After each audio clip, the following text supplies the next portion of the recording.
Hey everybody, welcome back to 3COG. Today, M17 versus M9. We're going to talk about some of the differences. Alright, so first things first, both of them are clear. Alright, so biggest differences first, right? So the M9 is a double action, single action pistol. The M17 is a striker fired pistol. So what that means is that if I put the weapon on fire and I press the trigger, hammer comes to the rear, hammer goes forward. It's two actions, hence double action. Your subsequent rounds, your hammer would be to the rear, and now when I press the trigger, there's one action. So that's your single action. So double action, single action. The M17 is striker fired. So without taking it completely apart, basically inside of here there's a striker, which is partially cocked anytime it's cocked, and when you press the trigger it pulls it back the rest of the way and then it goes forward. Basically how that works. So double action, single action versus striker fired.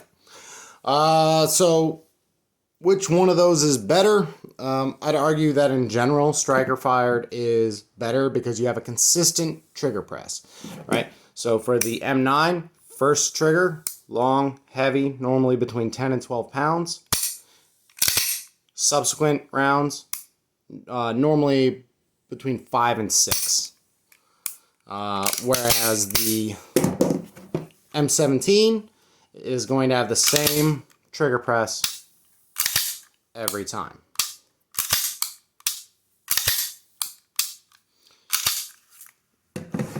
Now, while that's good, I will argue that the M9 has a better single action trigger for sure, and the double action, once you're used to it, is not bad.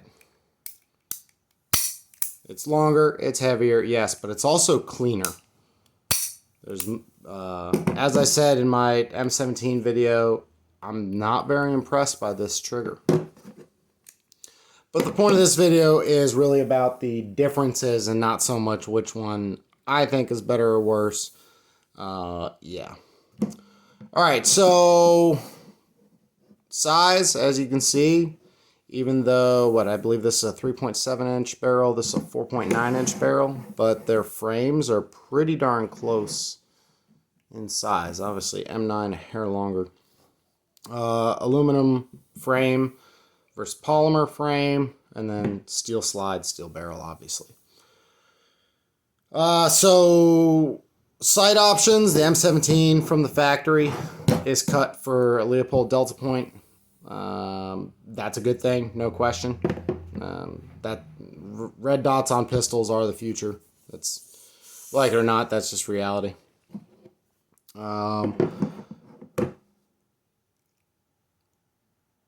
So the M17 has forward cocking serrations, and people say, oh, the M9 doesn't.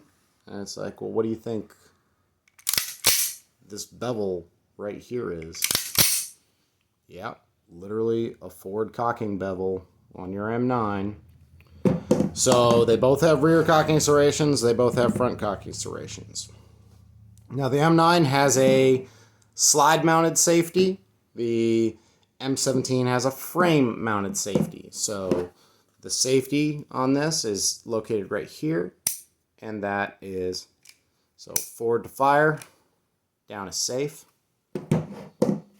And then on the M17, up is safe, down is fire. Now, I have burned an obscene amount of ammo through M9s throughout my career.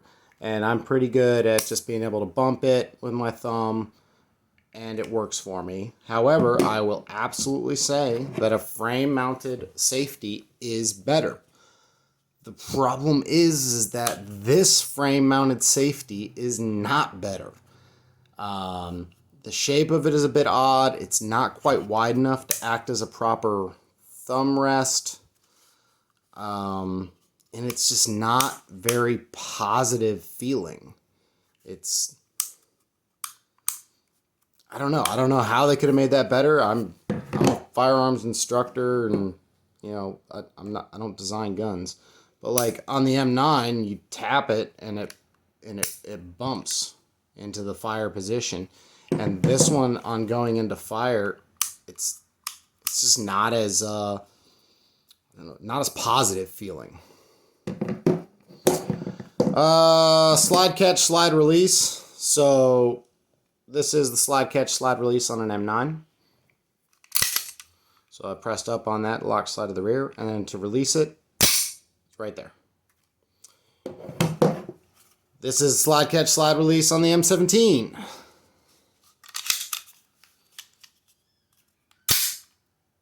I don't like the location of this as much because you got to kind of work around this safety.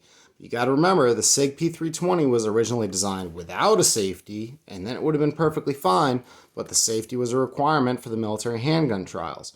So I don't know if they could make this a hair wider. Maybe that would work, but it's not ideal in my opinion.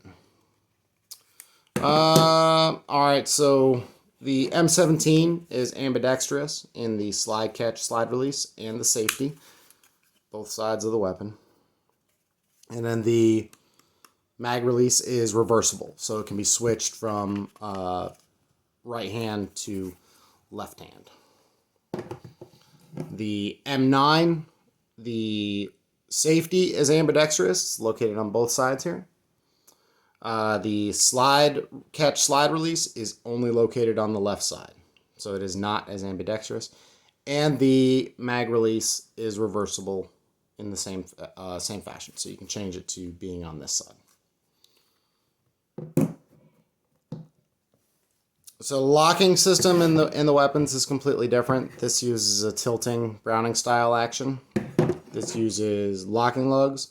People will argue and say that the locking lugs just suck on the M9. I did a whole video on why people think the M9 sucks. I don't think it sucks. I'm pretty good with an M9. And I have not had reliability issues with M9s if they weren't beat to hell and had accurate round counts and, springs were replaced, which is not going to be any different than this. Now, magazine capacity, standard M9 is 15 rounds. Metgar makes 18 round mags that are flush fit. This has 17 round mag with 21 rounders. Now, what will end up getting issued? Who knows? We'll see what happens. But I tell you from the Navy's point of view right off the bat, these are going to have a hard time fitting in the mag pouches, which is going to turn into an issue. The M17, one thing it absolutely wins at, it has a rail. Rails are important for attaching lights to. I don't like visible lasers on guns, but I love weapon-mounted flashlights. Not as a replacement for a carried flashlight, but in addition to a carried flashlight. The M9, the regular M9, does not have the rail. So that's definitely an area that the M17 wins in. The M17 is slightly narrower than the M9, which is going to be a win. As an instructor, I teach people of all sizes how to shoot the M9. And there definitely are people with smaller hands who have issues with it. The M17 is going to be available with, I think, 3 different grip widths that we're allowed to order in the military. So we can have a couple that are set up for smaller hands, a couple that are set up for bigger hands. And so that's definitely a neat thing of the military adapting the weapon to the person as opposed to just telling us, hey, figure it out, do your thing. So those are some of the primary differences between the two. I don't really have a definitive opinion on which one is better than the other. I think they have pros and cons. I have way more time on this one than I do on this one. Like, way more. So getting used to this one is going to be different. But there's a lot of things about this that I'm definitely excited about. So those are the big differences. Tell me in the comments below what I missed. And thank you very much for watching. See you next time on 3COG.